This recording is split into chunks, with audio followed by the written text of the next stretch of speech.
The Scarlet Ibis by James Hurst. It was in the clove of seasons. Summer was dead, but autumn had not yet been born, that the ibis lit in the bleeding tree.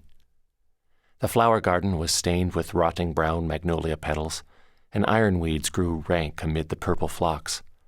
The 5 o'clocks by the chimney still marked time, but the oriole nest in the elm was untenanted and rocked back and forth like an empty cradle. The last graveyard flowers were blooming, and their smell drifted across the cotton field and through every room of our house, speaking softly the names of our dead.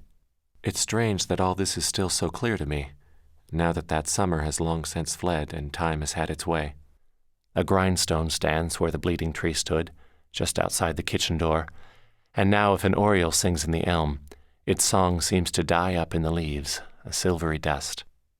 The flower garden is prim, the house a gleaming white, and the pale fence across the yard stands straight and spruce. But sometimes, like right now, as I sit in the cool, green-draped parlor, the grindstone begins to turn, and time with all its changes is ground away, and I remember Doodle. Doodle was just about the craziest brother a boy ever had. Of course, he wasn't a crazy like old Miss Leedy, who was in love with President Wilson and wrote him a letter every day, but was a nice crazy, like someone you meet in your dreams. He was born when I was 6 and was, from the outset, a disappointment. He seemed all head, with a tiny body which was red and shriveled like an old man's. Everybody thought he was going to die. Everybody except Aunt Nicey, who had delivered him. She said he would live, because he was born in a caul, and cauls were made from Jesus' nightgown. Daddy had Mr. Heath, the carpenter, build a little mahogany coffin for him. But he didn't die, and when he was 3 months old, Mama and Daddy decided they might as well name him. They named him William Armstrong, which was like tying a big tail on a small kite. Such a name sounds good only on a tombstone. I thought myself pretty smart at many things, like holding my breath, running, jumping, or climbing the vines in Old Woman Swamp.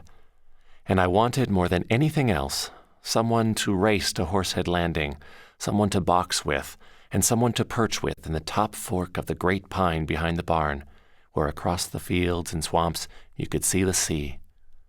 I wanted a brother.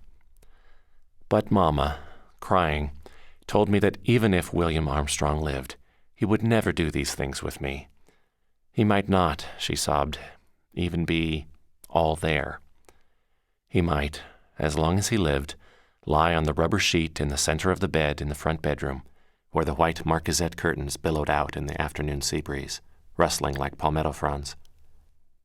It was bad enough having an invalid brother, but having one who possibly was not all there was unbearable, so I began to make plans to kill him by smothering him with a pillow.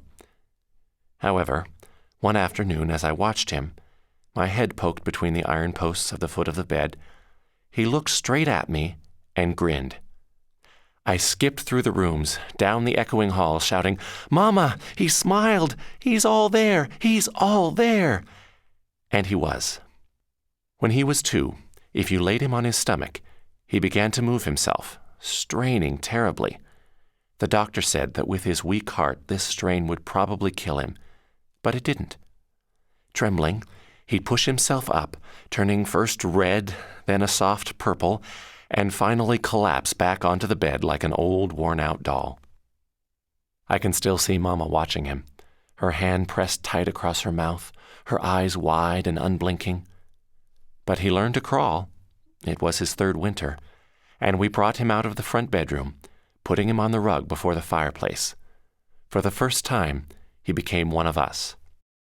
As long as he lay all the time in bed, we called him William Armstrong, even though it was formal and sounded as if we were referring to one of our ancestors.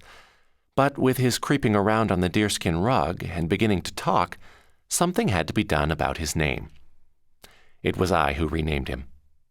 When he crawled backward, as if he were in reverse and couldn't change gears. If you called him, he'd turn around as if he were going in the other direction. Then he'd back right up to you to be picked up. Crawling backward made him look like a doodlebug, so I began to call him Doodle.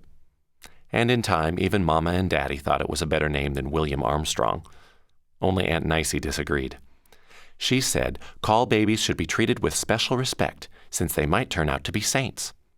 Renaming my brother was perhaps the kindest thing I ever did for him, because nobody expects much from someone called Doodle. Although Doodle learned to crawl, he showed no signs of walking, but he wasn't idle. He talked so much that we all quit listening to what he said. It was about this time that Daddy built him a go-kart, and I had to pull him around. At first, I just paraded him up and down the piazza, but then he started crying to be taken out into the yard, and it ended up by my having to lug him wherever I went. If I so much as picked up my cap, he'd start crying to go with me, and Mama would call from wherever she was, "Take Doodle with you." He was a burden in many ways. The doctor had said that he mustn't get too excited, too hot, too cold, or too tired, and that he must always be treated gently. A long list of don'ts went with him, all of which I ignored once we got out of the house. To discourage his coming with me, I'd run with him across the ends of the cotton rows and careen him around corners on 2 wheels.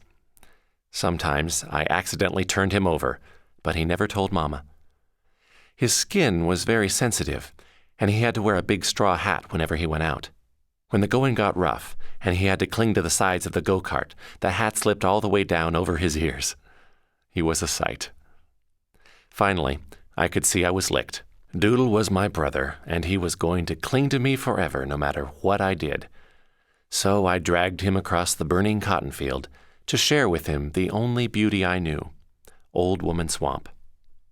I pulled the go-kart through the sawtooth fern, down into the green dimness where the palmetto fronds whispered by the stream. I lifted him out and set him down in the soft rubber grass beside a tall pine. His eyes were round with wonder as he gazed about him, and his little hands began to stroke the rubber grass. Then he began to cry. "For heaven's sake, what's the matter?" I asked, annoyed.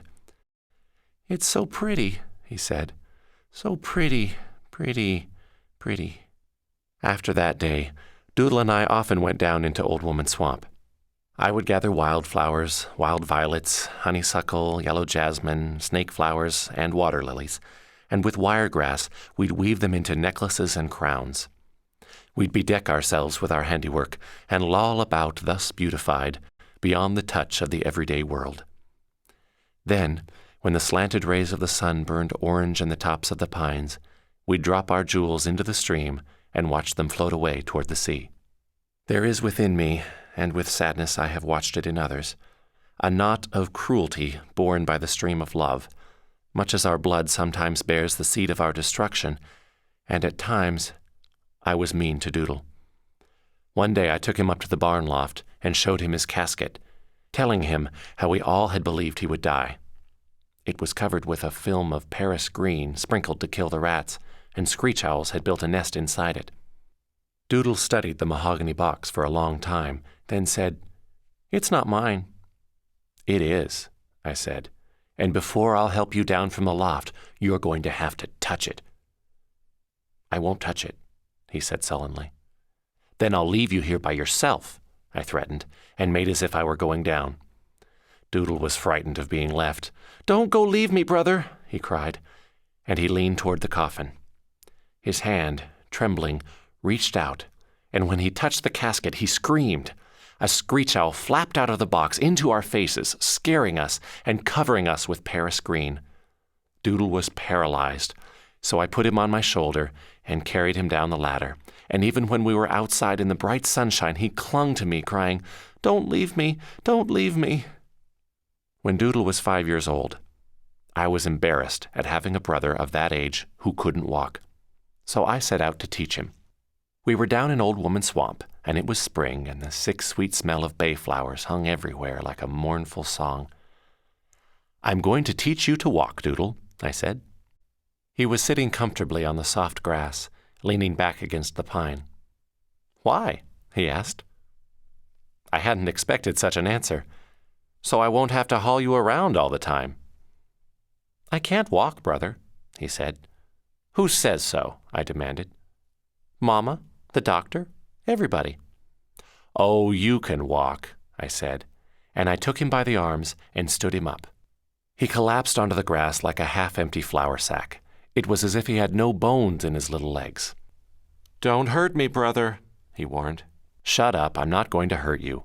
I'm going to teach you to walk." I heaved him up again, and again he collapsed. This time he did not lift his face up out of the rubber grass. "I just can't do it. Let's make honeysuckle wreaths." "Oh, yes you can, Doodle," I said. "All you got to do is try. Now come on."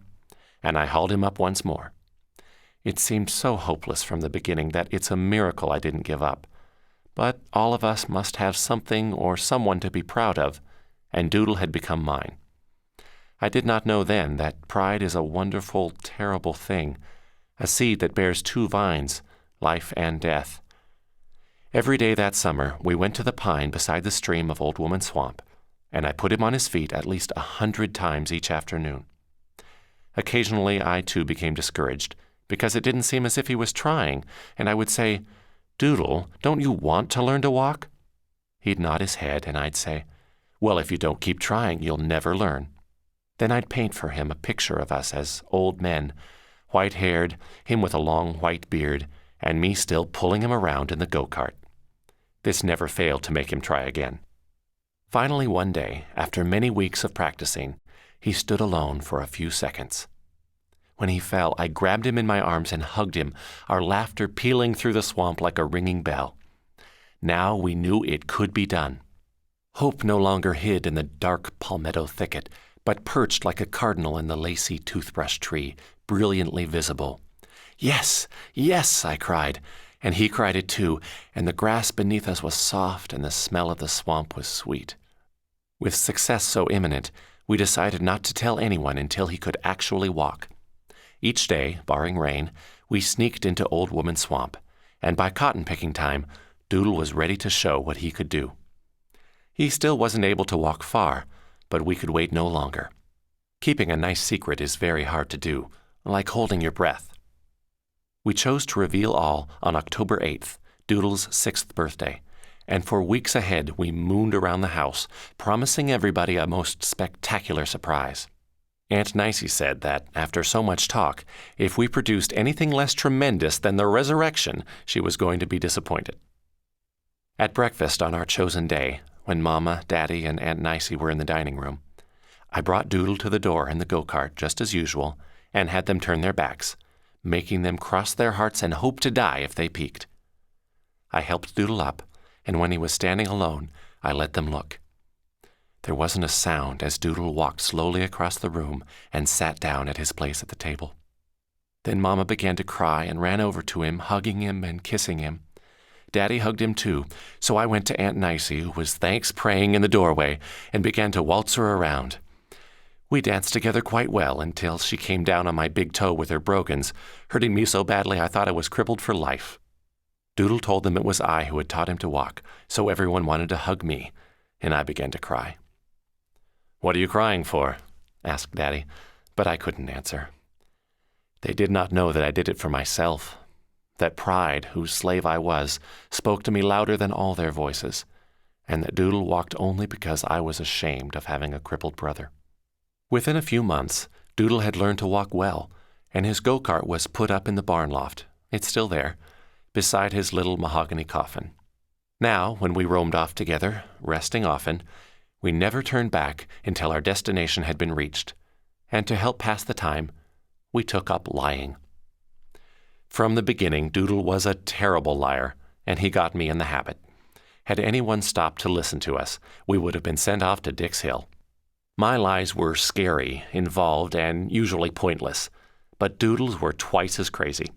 People in his stories all had wings and flew wherever they wanted to go.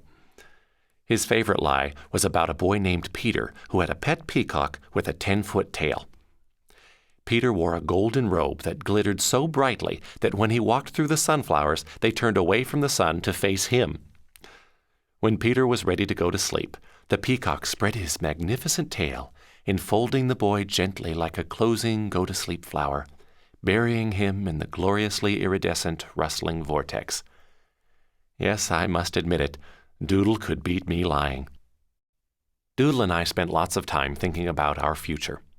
We decided that when we were grown, we'd live in Old Woman Swamp and pick dog tongue for a living. Beside the stream, he planned, we'd build us a house of whispering leaves, and the swamp birds would be our chickens. All day long, when we weren't gathering dog tongue, we'd swing through the cypresses on the rope vines, and if it rained, we'd huddle beneath an umbrella tree and play stick frog. Mama and Daddy could come and live with us if they wanted to. He even came up with the idea that he could marry Mama and I could marry Daddy. Of course, I was old enough to know this wouldn't work out, but the picture he painted was so beautiful and serene that all I could do was whisper, yes, yes. Once I had succeeded in teaching Doodle to walk, I began to believe in my own infallibility, and I prepared a terrific development program for him, unknown to Mama and Daddy, of course. I would teach him to run, to swim, to climb trees, and to fight. He too now believed in my infallibility, so we set the deadline for these accomplishments less than a year away, when it had been decided Doodle could start to school. That winter we didn't make much progress, for I was in school and Doodle suffered from one bad cold after another. But when spring came, rich and warm, we raised our sights again. Success lay at the end of summer like a pot of gold, and our campaign got off to a good start. On hot days, Doodle and I went down to Horsehead Landing, and I gave him swimming lessons or showed him how to row a boat. Sometimes we descended into the cool greenness of Old Woman Swamp and climbed the rope vines or boxed scientifically beneath the pine where he had learned to walk. Promise hung about us like the leaves, and wherever we looked, ferns unfurled and birds broke into song. That summer, the summer of 1918, was blighted. In May and June there was no rain, and the crops withered, curled up, then died under the thirsty sun. One morning in July, a hurricane came out of the east, tipping over the oaks in the yard and splitting the limbs of the elm trees. That afternoon it roared back out of the west, blew the fallen oaks around, snapping their roots and tearing them out of the earth like a hawk at the entrails of a chicken. Cotton bolls were wrenched from the stalks and lay like green walnuts in the valleys between the rows, while the cornfield leaned over uniformly so that the tassels touched the ground. Doodle and I followed Daddy out into the cotton field, where he stood, shoulders sagging, surveying the ruin. When his chin sank down onto his chest, we were frightened, and Doodle slipped his hand into mine. Suddenly, Daddy straightened his shoulders, raised a giant knuckly fist, and with a voice that seemed to rumble out of the earth itself, began cursing heaven, hell, the weather, and the Republican Party. Doodle and I, prodding each other and giggling, went back to the house, knowing that everything would be all right. And during that summer, strange names were heard through the house. Château-Thierry, Amiens, Soissons. And in her blessing at the supper table, Mama once said, "And bless the Pearsons, whose boy Joe was lost at Belleau Wood." So we came to that clove of seasons. School was only a few weeks away, and Doodle was far behind schedule. He could barely clear the ground when climbing up the rope vines, and his swimming was certainly not passable. We decided to double our efforts to make that last drive and reach our pot of gold. I made him swim until he turned blue and row until he couldn't lift an oar. Wherever we went, I purposely walked fast, and although he kept up, his face turned red and his eyes became glazed. Once, he could go no further, so he collapsed on the ground and began to cry. "Aw, come on, Doodle," I urged. "You can do it. Do you want to be different from everybody else when you start school?" "Does it make any difference?" "It certainly does," I said. "Now come on." And I helped him up. As we slipped through dog days, Doodle began to look feverish, and Mama felt his forehead, asking him if he felt ill. At night, he didn't sleep well, and sometimes he had nightmares, crying out until I touched him and said, "Wake up, Doodle, wake up." It was Saturday noon, just a few days before school was to start. I should have already admitted defeat, but my pride wouldn't let me. The excitement of our program had now been gone for weeks, but still we kept on with a tired doggedness. It was too late to turn back, for we had both wandered too far into a net of expectations and had left no crumbs behind. Daddy, Mama, Doodle, and I were seated at the dining room table having lunch. It was a hot day, with all the windows and doors open in case a breeze should come. In the kitchen, Aunt Nicey was humming softly. After a long silence, Daddy spoke. "It's so calm, I wouldn't be surprised if we had a storm this afternoon." "I haven't heard a rain frog," said Mama, who believed in signs, as she served the bread around the table. "I did," declared Doodle, "down in the swamp."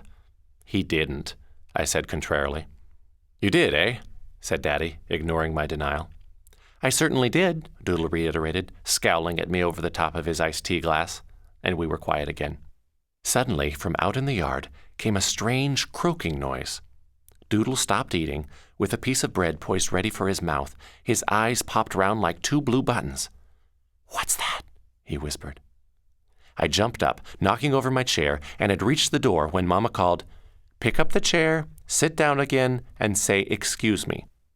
By the time I had done this, Doodle had excused himself and had slipped out into the yard. He was looking up into the bleeding tree. "It's a great big red bird," he called. The bird croaked loudly again, and Mama and Daddy came out into the yard. We shaded our eyes with our hands against the hazy glare of the sun and peered up through the still leaves.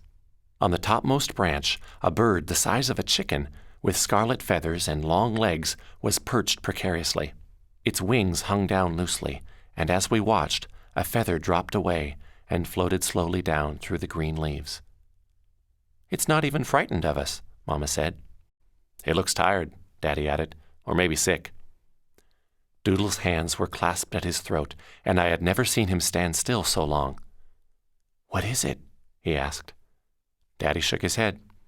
"I don't know, maybe it's—" At that moment, the bird began to flutter, but the wings were uncoordinated, and amid much flapping and a spray of flying feathers, it tumbled down, bumping through the limbs of the bleeding tree, and landing at our feet with a thud.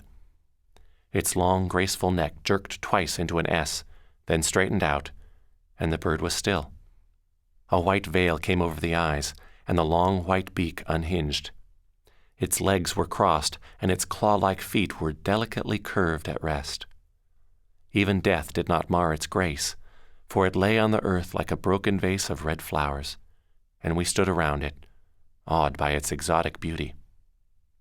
"It's dead," Mama said. "What is it?" Doodle repeated. "Go bring me the bird book," said Daddy. I ran into the house and brought back the bird book. As we watched, Daddy thumbed through its pages. "It's a Scarlet Ibis," he said, pointing to a picture. "It lives in the tropics, South America to Florida. A storm must have brought it here." Sadly, we all looked back at the bird. A Scarlet Ibis. How many miles it had traveled to die like this, in our yard, beneath the bleeding tree. "Let's finish lunch," Mama said, nudging us back toward the dining room. "I'm not hungry," said Doodle, and he knelt down beside the ibis. "We've got peach cobbler for dessert," Mama tempted from the doorway. Doodle remained kneeling. "I'm going to bury him." "Don't you dare touch him," Mama warned. "There's no telling what disease he might have had." "All right," said Doodle. "I won't."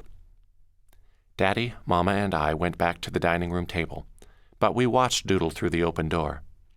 He took out a piece of string from his pocket and, without touching the ibis, looped one end around its neck.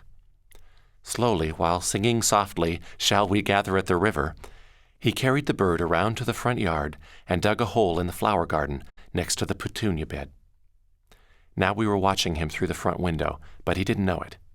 His awkwardness at digging the hole with a shovel whose handle was twice as long as he was made us laugh, and we covered our mouths with our hands so he wouldn't hear. When Doodle came into the dining room, he found us seriously eating our cobbler. He was pale and lingered just inside the screen door. "Did you get the Scarlet Ibis buried?" asked Daddy. Doodle didn't speak, but nodded his head. "Go wash your hands, and then you can have some peach cobbler," said Mama. "I'm not hungry," he said.